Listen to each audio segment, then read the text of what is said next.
欢迎来到热点新闻频道，请订阅并关注以获取最新资讯。仙台有树热播逆袭，仙侠剧新巅峰如何炼成？仙台有树这部剧最近真是刷屏了，不信你打开手机随便逛逛，十有八九就能看到它的身影。说实话，这年头仙侠剧还能火成这样，还挺让人意外的。毕竟前几年同类题材已经开始走下坡路，大部分都烂尾扑街，让观众直呼再也不看。可偏偏仙台有树杀出重围，不仅热度爆表，还赢得了一片好评。这是怎么做到的？咱们今天就来聊聊。先来说背景，你还记得那些经典老剧吗？比如《花千骨》《三生三世十里桃花》，那会儿简直全民追剧。但这些年呢，质量参差不齐，有些制作粗糙到像 PPT 翻页，还有些剧情狗血的让人怀疑编剧是不是在摸鱼写大纲。即便偶尔冒出来几部口碑尚可的作品，比如之前提过的《永夜星河》，也只是昙花一现。而现在，仙台有树居然重新点燃了观众对这个类型的期待，那他到底凭啥？咱先简单介绍一下，仙台有树的导演尹涛是拍古装戏的一把好手，他之前执导过不少热门电视剧，比如《锦衣之下》和《琉璃》。编剧刘芳更不用说，他参与创作过许多叫好又叫座的大 IP。这两位高手坐镇，加上一群颜值在线、演技靠谱的新生代演员，说句心里话，这阵容确实稳。男主苏一水由邓为饰演，就是那个曾经靠涂山璟圈粉无数的小哥哥。他这次转型当掌门，可谓既深情又霸气，一举一动都有股狠劲，但眼神里的柔情却没藏住。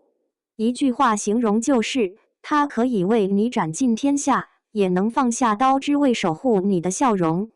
而女主薛冉冉木青歌则由向涵之出演，一个前世今生身份截然不同的人物，被他诠释的灵活自如，时而魔性张扬，时而单纯呆萌，两种状态切换毫无违和感。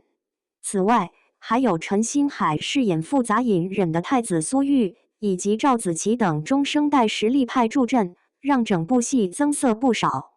接着咱来说剧情亮点吧。如果要用一个词概括，那就是反套路。开篇直接甩给观众两场高能大戏，四宗门大战和师徒逆转纠葛。第一场大战把全局基调奠定好了，看似传统正邪对抗，其实背后暗藏恩怨纠缠。第二场则来了个身份互换，从此进入精彩纷呈的人物关系网。这种新鲜设定不仅抓住了大家注意力，也避免落入俗套，比起那些老掉牙的桥段强太多了。除了故事吸引人，它在制作上也是诚意满满。当别家特效还停留在5毛水平时，仙台有树的视觉效果真的吊打同行。有网友甚至夸比封神电影都精致。当然啦，这是弹幕党比较夸张的话，但不可否认的是，无论是玄幻世界还是人物造型，都做到了细节满分。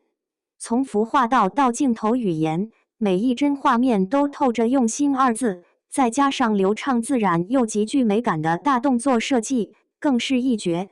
不过光靠漂亮外壳是不够的，人家内容内核同样扎实啊。比如爱情线就没有堕入玛丽苏泥潭，而是通过层层递进的展现角色之间真实而复杂的发展过程。尤其男女主那种我想爱但不能爱的矛盾冲突，真的是虐心指数5颗星。同时权谋线铺垫合理，各方势力明争暗斗，每集都有悬念，引人欲罢不能。现在的问题来了，这么棒的一部作品，未来会不会继续保持水准？如果问我的话，我愿意赌一把票钱。我觉得以目前表现来看，只要后续剧情别崩盘，它完全可能成为2025年度现象级爆款，为萎靡已久的国产仙侠市场注入新活力。当然喽，现在吹彩虹屁稍微早了一丢丢，因为我们知道好开头容易，好结尾难嘛。不过希望他们能够坚持初心，把精品路线走到底。总而言之一句话，仙台有树成功不是运气，而是真本事撑腰。从创新剧情到优秀团队，再到高端制作，它每一步都踩在正确节奏点上。所以，如果你还没看这部剧，我跟你讲，你是真的 out 啦。